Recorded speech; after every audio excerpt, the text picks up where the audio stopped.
Hello and welcome to In the Box Seat, coming from the Gold Coast Turf Club, as we do each and every Thursday. Ella Cohen and special guest Jake Watkins is here to tell us about his brand new race series. And of course, the story sort of broke in the last week or so on RaceNet and News Corp articles about this Thoroughbred Sales Race Series. So, Jake, now's your time to explain it all. Yes, exciting. Been a busy week. We've released the calendar for our races as part of our $4 million race series. So, 400 races over the next 3 years, of which the Gold Coast Surf Club is going to get a good chunk of those for the Queensland portion. And yeah, we released a calendar this week, which we're excited about, and go through those Gold Coast pieces. Tell us a bit about the concept and how you can have a horse engaged in those races. So basically, our clients, trainers and syndicators have put their horses through our website, offered them for syndication, and shares are available for new owners.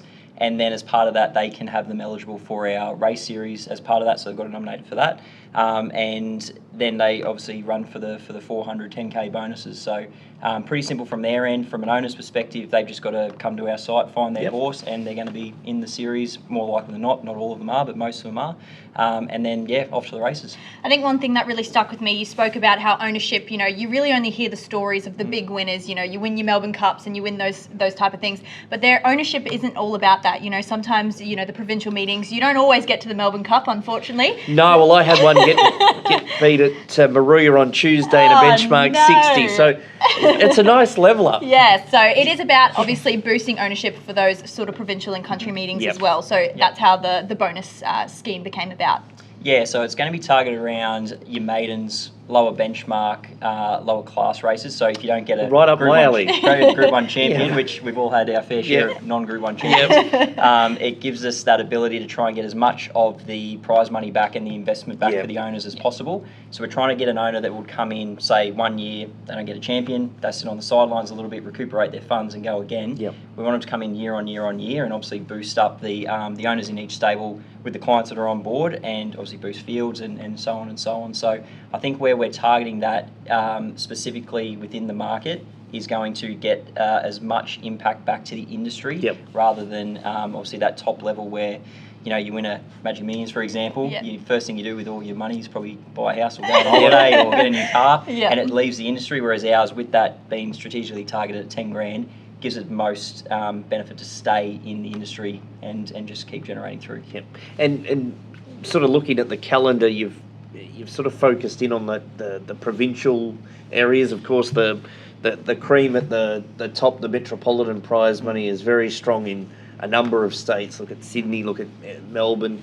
The QTIS system has been very successful here in Queensland for those horses at 2 and 3 to get big bonuses, but it's that provincial level that you've sort of targeted through the series? Yeah, so where the type of races we've got, obviously our bonus is on top of QTIS, for example, as well. And with the races we've tried to select with our bonus, they're not a major lead-up race, so trying to strategically place them. So again, if you don't get that champion horse coming through, our prize money will go there if you can win a race around that. So and I think the way we've selected our calendar, it hits that nail on the head.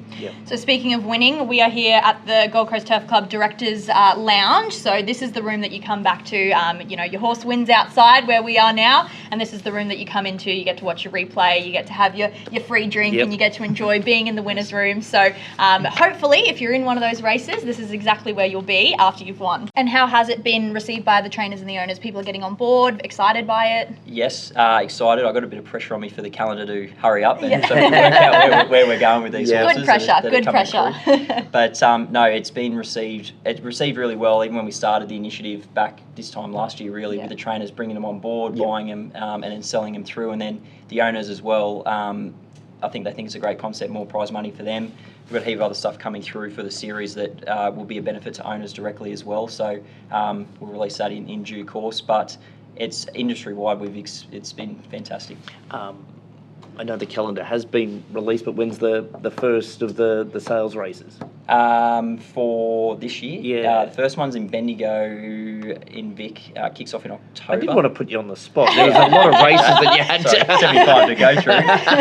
And then the first one here on the Gold Coast is actually the 1st of November. Yeah, that's right. Yep. Yep. So that kicks off the Gold Coast portion, which will be exciting because that is also Derby Day. Yeah. It is. Yep, so one of your faves. one of my absolute faves. Yes. Well, congratulations. We're very looking forward to being a part of the initiative, and we know you're just going to go strength to strength. And of course, you're here on a regular basis as well, so Yes. you just have to be a bit more behaved now with the role, won't you? Not necessarily. Thanks, Jake. Really appreciate Thanks, your time guys. coming in. Cheers. Thanks for coming Appreciate it. in. Thank you. And all the best with it. It's a great initiative, and as we outlined, it's for the small-time player to the big-time player, all across Australia. You can own the horse from the Gold Coast and watch it win a bonus race at Sapphire Coast. And if you want any more details, head to thoroughbredsales.com.au or reach out to Jake Watkins here, and I'm sure he'll be able to point you in the right direction. Excellent. Thanks, Jake. Guys.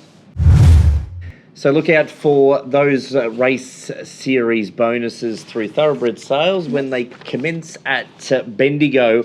Big Saturday here on last week. I was able to go down after the races and see the function where the Jockey Celebration Day, the second annual, And Yeah. I do believe it's going to keep going. Yeah. The Jockeys Reunion, the National Jockeys Trust put on, and it was also great. After the first, we had the chaplain Yep. here, and we did a bit of a celebration for National Jockeys Celebration Day, and seeing all the past and present jockeys Yep. together in the mounting yard with friends and family. Terrific. It was a terrific initiative that they've started, and I think it was so well received. They'll definitely continue that going. And the club was honoured to present the cheque to the National Jockeys Trust. We raised just over $14,000 at the Calcutta this year, Yeah. which does take our total over $100,000, so $111,000 that we have now raised towards the National Jockeys Trust. So great initiative. We absolutely love supporting, and it was great to see them here on Saturday. It's staggering to think how many winners in the room Yeah. at the function.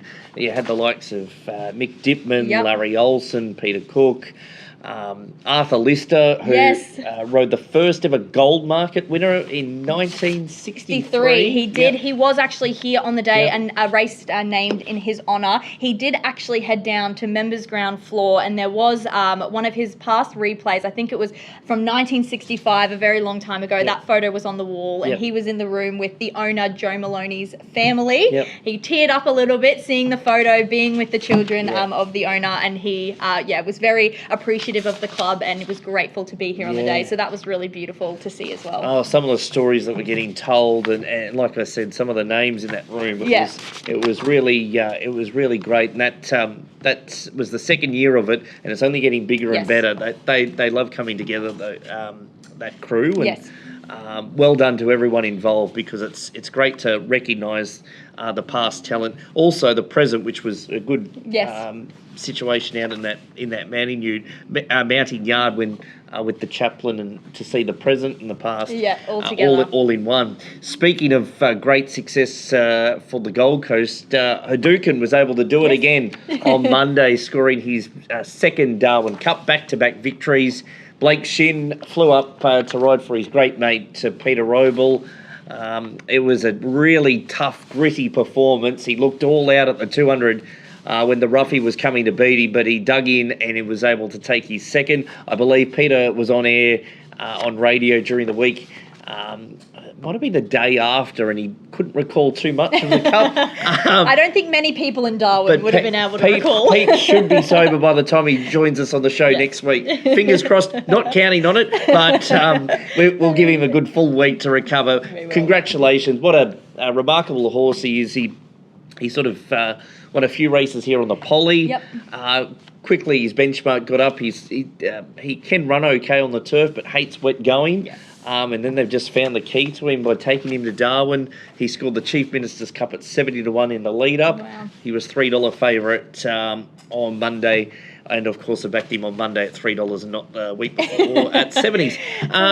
So that was Peter Roble and Blake Shin with Hadouken else have we got going on? So here at the Gold Coast Turf Club, we obviously love our sister race course out at Aquis Bow Desert, and next week is the Bow Desert Cup. So Bowie's Big Bash is on August 16th out there. So we'll take a break here at the Gold Coast Turf Club, and we'll head out to our sister club, Bow Desert Race Club, for the annual Bow Desert Cup. So that'll be happening next week. We'll preview that in the show as well as speak to Peter Roble. So you have to tune in next week to hear all about that. Yeah, fingers crossed for some good weather. The numbers are pretty big early days, and of course we get good crowds at Bowie on a Saturday normally, but Cup Day, it's got great publicity behind it, so a nice sort of 23-degree day out of Bowie would be perfect.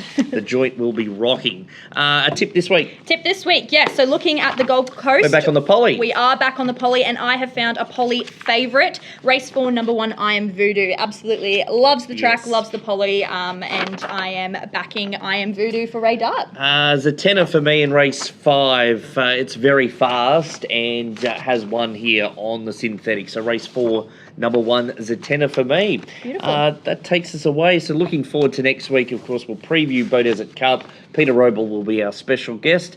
And that is it for In the Box Seat this week from the Gold Coast Turf Club.